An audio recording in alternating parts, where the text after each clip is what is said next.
नमो नमः। अहम संतोष कुमार पाठकः, ज्योतिष प्राध्यापकः, जगदम्बा संस्कृत महाविद्यालय वाथो। आज हम लोग जैमिनी सूत्र में के प्रथम पाद में अर्गला योग बाधक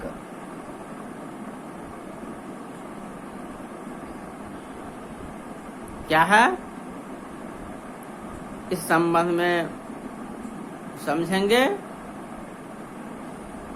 अर्गला बाधक योग, इसमें है रिफ नीच कामस्था विरोधिनः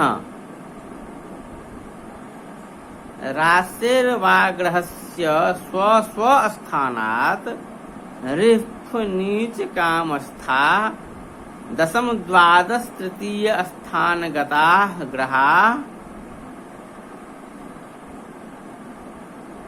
विरोधिनः बाधकाः भवन्ति। एतदुक्तं भवति चतुर्थ स्थान स्थित ग्रहाणां दशम स्थान स्थिताः ग्रहाः द्वितीय स्थानस्थ ग्रहाणां द्वादश स्थानगताः ग्रहाः एवं एकादश स्थान स्थित ग्रहाणां तृतीय स्थानस्थाः ग्रहाः क्रमेण प्रतिबंधकाः भवन्ति इत्यर्थः। अर्थात राशि अथवा ग्रह से दशम, द्वादश और तृतीय स्थान में ग्रह रहने से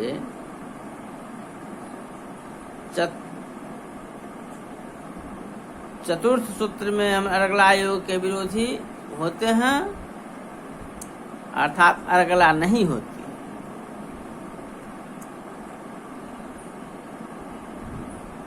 पिछले श्लोक में बताया गया है कि राशि या ग्रह से 4, 2, 11 स्थानों में ग्रह रहने से अर्गला होती है।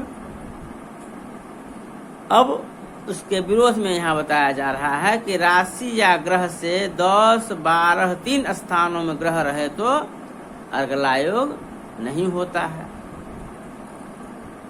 इसका क्रम यह है कि राशि अथवा ग्रह से चतुर्थ स्थान में ग्रह होने पर अर्गला और दशम ग्रह में और दशम क्रम में यदि ग्रह रहे तो बाधक। इसी प्रकार द्वितीय ग्रह में अर्गला और द्वादश में बाधक तथा एकादश ग्रह से अर्गला और तृतीय गत ग्रह से बाधक योग होता है।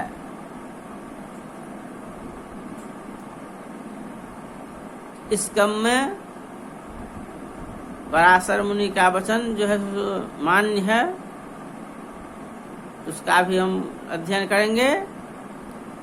इसमें है चतुर्थ धन लाभस्था शुभ पाप कृतार्गला तस्यापि बाधका खेटा व्योम रिस्फ तृतीयागा क्रमेण ज्ञायते विप्र चतुर्थे व्योम बाधकम धनम ज्ञेयम व्यस्थानम लाभे ज्ञेयम तृतीयकम। और वृद्ध कारका में है भय पुण्य विना भावा द्रष्टुराहो शुभार्गलम अस्फुट गोज्ञे भावात विपरीतार्गलम विदुः।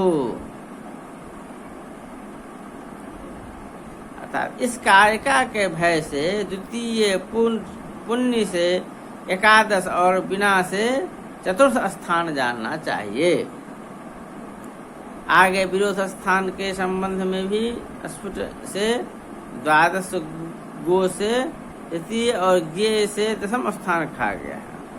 अतः द्वितीय का विरोधी द्वादश, एकादश का विरोधी तृतीय और चतुर्थ का विरोधी दशम स्थान सिद्ध होता है।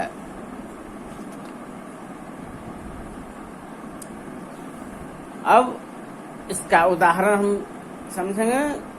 उदाहरण के तौर पर लिखा गया है, कहा गया है जैसे मेष राशि से चतुर्थ स्थान में ग्रह है तो अर्गला योग हुआ, लेकिन 10वें स्थान में भी ग्रह होने से उसका बाधक हो जाता है।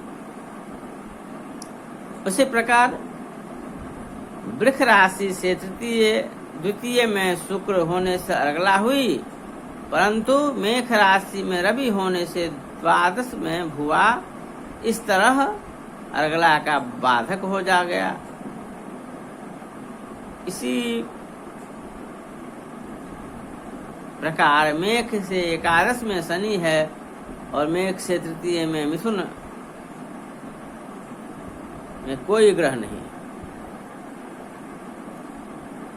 तो अर्गला योग हुआ। यहाँ पर यह ध्यान रखना होगा कि जो राशि या ग्रह जिस राशि को देखते हैं उस राशिगत भाव का अर्गला बाधक होगा। चर राशि अपने स्थान से 8, 5, 11 राशियों को देखती है। इस हेतु मेष राशि का प्रयुक्त अर्गला वृश्चिक, सिंह और कुंभ राशि की होगी। और यदि मेष लग्न हो तो अष्टम, पंचम और एकादश भाव में अर्गला योग का फल होगा। अब उसी प्रकार स्थिर राशि अपने स्थान से 6, 3 और 9 और दुष्प्रभाव राशि अपने स्थान से 7, 4, 10 स्थानों को देखती है। इसीलिए प्रत्येक चर आदि राशि प्रयुक्त अर्गला वृश्चिक राशि के अनुसार 3-3 राशियों की होती है। ग्रहवश भी इसी प्रकार समझना चाहिए।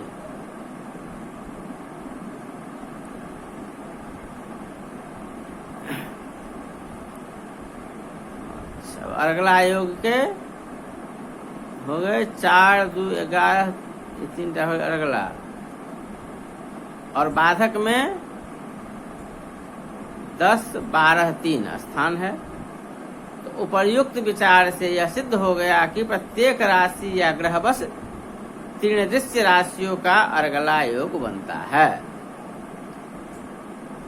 यहाँ पर यदि चतुर्थ स्थान वश प्राप्त अर्गला प्रथम दृश्य राशि का, द्वितीय स्थान वश अर्गला द्वितीय दृश्य राशि का और एकादश स्थान के अर्गला तृतीय दृश्य राशि का मान लिया जाए तो फलादेश में सूक्ष्मता होगी।